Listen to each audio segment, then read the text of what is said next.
pounds of thrust, which gets the aircraft along at a great rate of knots. Top end speed at Mach 1.6, but where it really makes its money is the transition from subsonic into supersonic flight. With no external stores to carry in a normal configuration, as you can see here today, you can slip through that transonic regime quite effectively. Therefore, if you spend less time in that regime, you burn less fuel and you're more efficient overall. And you'll actually do that transition multiple times throughout one engagement. So the top end speed is not so much of a consideration, but that transition is, and that's where this aircraft really makes its money.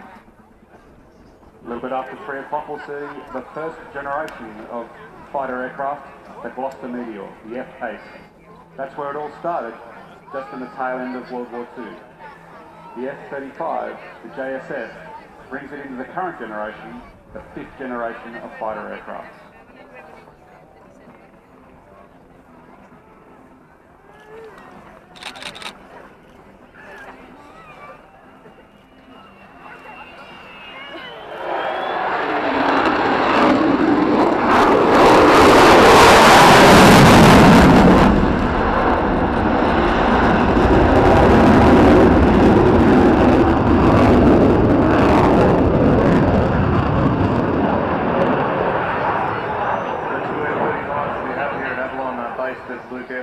In Phoenix, Arizona, and they are effectively assigned to a US Air Force squadron whilst over there.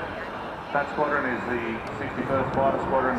It's led by Lieutenant Colonel Mike Getty, who's here in the crowd today, and we must thank him for allowing us to take 2 of his aircraft and 2 of his instructors away from his training unit for this period of time.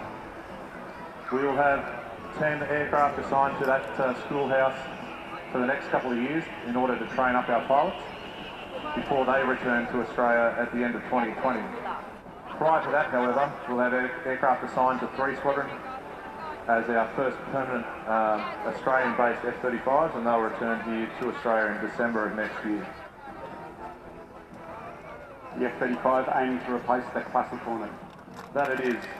Currently slated to replace all 4 of our Classic Hornet squadrons, starting with 3 squadrons, transitioning to 2 OCU, our number 2 operational conversion unit, and our own schoolhouse before we transition 77 and 75 squadrons.